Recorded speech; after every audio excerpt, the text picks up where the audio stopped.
ಕಾವೇರಿ ನೀರು ವಿಚಾರಕ್ಕೆ ಸಂಬಂಧಪಟ್ಟಂತೆ ನಾಳೆ ಸರ್ಕಾರ ಸರ್ವಪಕ್ಷ ಸಭೆಯನ್ನ ಕರೆದಿದೆ. ಸರ್ವಪಕ್ಷ ಸಭೆಯಲ್ಲಿ ನಾಳೆಯ ಕಾವೇರಿ ಸರ್ವಪಕ್ಷ ಸಭೆಗೆ ಬಿಜೆಪಿ ಹೋಗುತ್ತಾ ಇಲ್ವಾ ಅನ್ನುವಂಥದ್ದು ಈಗ ಇರುವಂತಹ ಪ್ರಶ್ನೆ. ನಾಳೆ ಸರ್ವಪಕ್ಷ ಸಭೆಗೆ ಸದ್ಯಕ್ಕೆ ಹೋಗದೇ ಇರೋದಕ್ಕೆ ಬಿಜೆಪಿ ನಿರ್ಧಾರವನ್ನ ಮಾಡಿದೆ. ಮುಖ್ಯಮಂತ್ರಿಗಳು ನಾಳೆ ಸರ್ವಪಕ್ಷ ಸಭೆಯನ್ನ ಕರೆದಿದ್ದಾರೆ. ಈ ಸಭೆಗೆ ಹೋಗದೇ ಇರೋದಕ್ಕೆ ಸದ್ಯಕ್ಕೆ ನಿರ್ಧಾರ ಮಾಡಿದೆ ಬಿಜೆಪಿ ಅಂತ ಗೊತ್ತಾಗ್ತಾ ಇದೆ. ಸರ್ವಪಕ್ಷ ಸಭೆಯಲ್ಲಿ ಬಿಜೆಪಿ ಭಾಗಿಯಾಗುವ ಬಗ್ಗೆ ಈಗ ಅನುಮಾನಗಳು ವ್ಯಕ್ತವಾಗ್ತಾ ಇದೆ.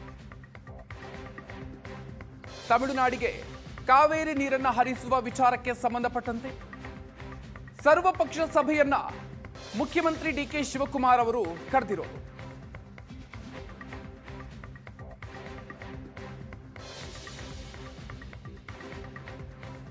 ವಿಚಾರಕ್ಕೆ ಸಂಬಂಧಪಟ್ಟಂತೆ ಬಿಜೆಪಿ ರಾಜ್ಯಾಧ್ಯಕ್ಷ ವಿಜೇಂದ್ರ ಅವರು ನೀಡಿರುವಂತಹ ಹೇಳಿಕೆ ಈಗ ಈ ಪ್ರಶ್ನೆಯನ್ನು ಹುಟ್ಟೋ ರೀತಿಯಲ್ಲಿ ಮಾಡಿದೆ.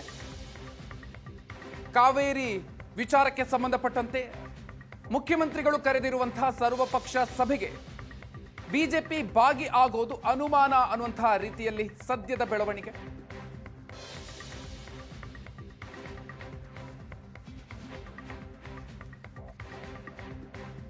ತಮಿಳುನಾಡಿಗೆ ನೀರನ್ನು ಹರಿಸುವ ವಿಚಾರಕ್ಕೆ ಸಂಬಂಧಪಟ್ಟಂತೆ ಸರ್ವಪಕ್ಷ ಸಭೆಯನ್ನ ಕರೆದಿರೋದು.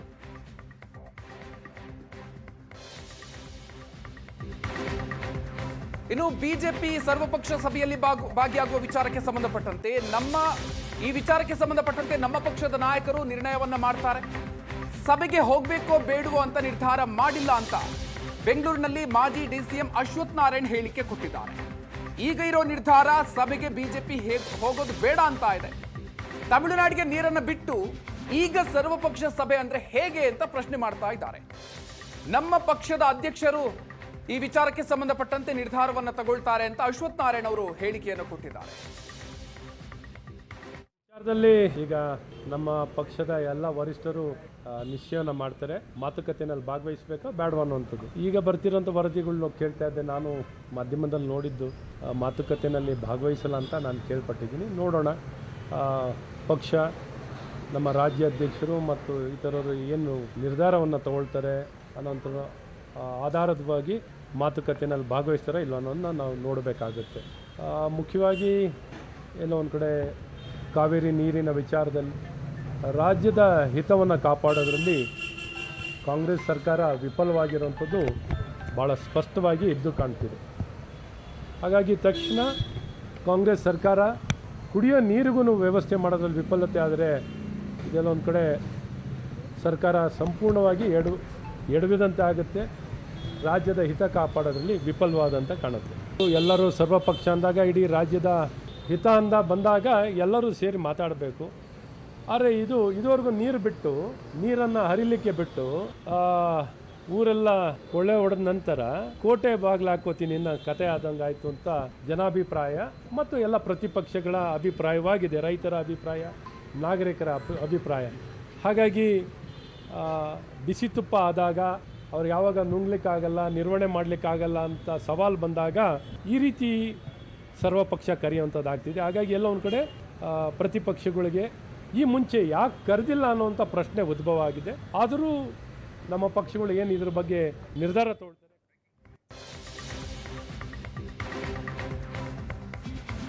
ಬಿಜೆಪಿ ರಾಜ್ಯಾಧ್ಯಕ್ಷ ಬಿವೈ ವಿಜೇಂದ್ರ ಅವರು ಈ ಬಗ್ಗೆ ಹೇಳಿಕೆಯನ್ನು ಕೊಟ್ಟಿದ್ದಾರೆ. ಕೊಳ್ಳೆ ಹೊಡೆದ ಮೇಲೆ ಕೋಟೆ ಬಾಗಿಲನ್ನ ಹಾಕಿ ಏನ್ ಪ್ರಯೋಜನ ಅಂತ ಪ್ರಶ್ನೆ ಮಾಡಿದ್ದಾರೆ. ಸರ್ವಪಕ್ಷ ಸಭೆಗೆ ಹೋಗೋದ್ರ ಬಗ್ಗೆ ಚರ್ಚೆಯನ್ನ ಮಾಡ್ತೀವಿ ಅಂತ ಮಂಡ್ಯದಲ್ಲಿ ಬಿಜೆಪಿ ರಾಜ್ಯಾಧ್ಯಕ್ಷ ವಿಜೇಂದ್ರ ಹೇಳಿಕೆಯನ್ನು ಕೊಟ್ಟಿರೋದು. ಆರ್ ಅಶೋಕ್ ಅವರ ಜೊತೆಗೆ ಕುಳಿತು ಮಾತಾಡಿ ನಂತರ ತೀರ್ಮಾನವನ್ನ ಮಾಡ್ತೀವಿ. ಏಪ್ರಿಲ್ ತಿಂಗಳಿನಲ್ಲೇ ಈ ಬಗ್ಗೆ ಕ್ರಮವನ್ನ ತೆಗೆದುಕೊಳ್ಬೇಕಾಗಿತ್ತು. ತಮಿಳುನಾಡು ಕೇಳುವ ಮೊದಲೇ ನೀರು ಬಿಟ್ಟು ಈಗ ನಾಟಕ ಮಾಡ್ತಾ ಇದೆ ರಾಜ್ಯ ಸರ್ಕಾರ ಅಂತ ಆಕ್ರೋಶವನ್ನು ವ್ಯಕ್ತಪಡಿಸಿದ್ದಾರೆ ಬಿವೈ ವಿಜೇಂದ್ರ ಅವರು.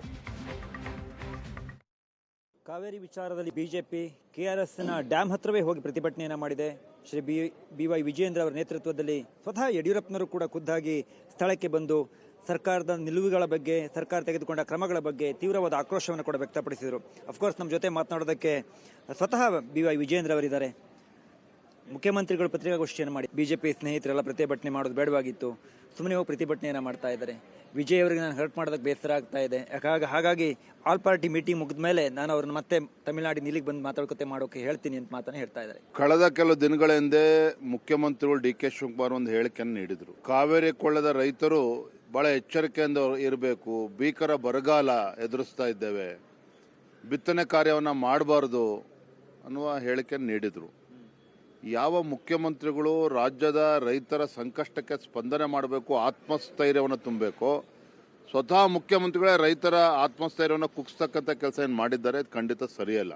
ಮುಖ್ಯಮಂತ್ರಿಗಳಾಗಿ ನಮ್ಮ ರಾಜ್ಯದ ರೈತರ ಹಿತರಕ್ಷಣೆಯನ್ನು ಮಾಡುವಂಥದ್ದು ಆದ್ಯ ಕರ್ತವ್ಯ ಆಗಬೇಕಾಗ್ತದೆ. ಅವ್ರು ಕೇಳೋಕ್ಕೂ ಮುಂಚೆ ನೀರು ಬಿಟ್ಟು ಈಗ ಆಲ್ ಪಾರ್ಟಿ ಮೀಟಿಂಗ್ ಅಂತೇಳಿ ನಾಟಕ ಮಾಡೋಂಥ ಅವಶ್ಯಕತೆ ಏನಿದೆ? ಹಾಗಾದರೆ ಇದು ನಾವು ಇದ್ದಿರ್ತಕ್ಕಂಥ ಪ್ರಶ್ನೆ. ಸರ್, ಈಗ ಪ್ರತಿಯೊಂದು ಬಾರಿಯೂ ಕೂಡ ಪ್ರತಿಪಕ್ಷಗಳು ಸರ್ಕಾರ ಯಾವ ಸರ್ಕಾರ ಇರುತ್ತೋ ಅವರಿಗೆ ಬೇಸರವನ್ನು ಮಾಡ್ಕೊಳ್ಳೋದು, ಕಾವೇರಿ ವಿಚಾರ ಬಂದಾಗ ನೀರು ಬಿಡಬಾರ್ದು ಅಂತ ಸಲಹೆಯನ್ನು ಕೊಡೋದು, ಈ ರೀತಿ ಮಾಡತ್ತೆ. ನೀವೇ ಮುಖ್ಯಮಂತ್ರಿ ಆಗಿದ್ರೆ ಏನು ಮಾಡ್ತಾ ಇದ್ರಿ? ಏಪ್ರಿಲ್ ಮೇ ತಿಂಗಳಲ್ಲೇ ನೀರು ಹಿಡಿದಿಡ್ಕೊಳ್ತಕ್ಕಂಥ ಕೆಲಸ ಆಗಬೇಕಾಗಿತ್ತು. ಆ ಭಾಗದ ಎಲ್ಲ ಹಳ್ಳಗಳನ್ನು ಎಲ್ಲ ನೀರು ತುಂಬಿಸ್ತಕ್ಕಂಥ ಕೆಲಸ ಆಗಬೇಕಾಗಿತ್ತು, ನೀರನ್ನ ಹಿಡ್ಕೊಳ್ತಕ್ಕಂಥ ಕೆಲಸ ಆಗಬೇಕಾಗಿತ್ತು. ಯಥೇಚ್ಛವಾಗಿ ನೀರು ಈ ಭಾಗದಿಂದ ತಮಿಳುನಾಡಿಗೆ ಹರಿದು ಸಮುದ್ರಕ್ಕೆ ಹೋಗಿ ಸೇರ್ತಾ ಇದೆ. ಹಾಗಾಗಿ ತಮಿಳುನಾಡು ಕೂಡ ಅದನ್ನು ಹಿಡಿದಿಟ್ಕೊಳ್ತಕ್ಕಂಥ ಕೆಲಸ ಮಾಡಿಲ್ಲ, ಕರ್ನಾಟಕದಲ್ಲೂ ಕೂಡ ಅದು ಆಗ್ತಾ ಇಲ್ಲ. ಹಾಗಾಗಿ ರಾಜ್ಯ ಸರ್ಕಾರ ಇವತ್ತು ಸ್ವತಃ ಮುಖ್ಯಮಂತ್ರಿಗಳೇ ಮೇಕೆದಾಟು ಬಗ್ಗೆ ಸಾಕಷ್ಟು ಚರ್ಚೆ ಮಾಡಿದ್ರು, ಪಾದಯಾತ್ರೆನ ಮಾಡಿದರು. ನೋಡಿ, ಕಳೆದ ಏಪ್ರಿಲ್ನಲ್ಲಿ ನೋಡಿ ಇವರು ಎಷ್ಟು ರಾಜ್ಯ ಸರ್ಕಾರಕ್ಕೆ ಎಷ್ಟು ಆಸಕ್ತಿ ಇದೆ ಅಂತ ಹೇಳಿದ್ರೆ, ಮೇಕೆದಾಟು ಪ್ರಾಜೆಕ್ಟನ್ನು ಏನು ಕೇಂದ್ರಕ್ಕೆ ಸಲ್ಲಿಸಿದ್ರು ವಾಪಸ್ ಕಳಿಸ್ಕೊಟ್ಟಿದ್ದಾರೆ ಕೆಲವು ಟೆಕ್ನಿಕಲ್ ನ್ಯೂನತೆಗಳಿಂದ. ಅದಕ್ಕೆ ಅವ್ರು ಕೊಟ್ಟು 2 ತಿಂಗಳಿಗೆ 3 ತಿಂಗಳಿಗೆ ವಾಪಸ್ ಬಂದಿದೆ ಅಂತ ಹೇಳಿದ್ರೆ ರಾಜ್ಯ ಸರ್ಕಾರ ಎಷ್ಟು ಸೀರಿಯಸ್ನೆಸ್ ಇದೆ ಅಂತೇಳಿ ಅದರಲ್ಲೇ ಗೊತ್ತಾಗುತ್ತಲ್ಲ.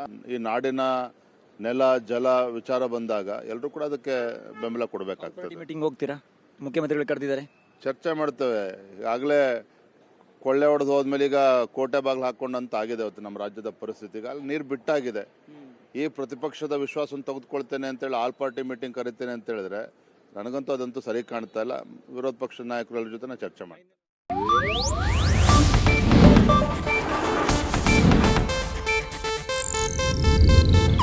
ಇದು ಏಷ್ಯಾನೆಟ್ ನ್ಯೂಸ್ ನೆಟ್ವರ್ಕ್ ಪ್ರಸ್ತುತಿ.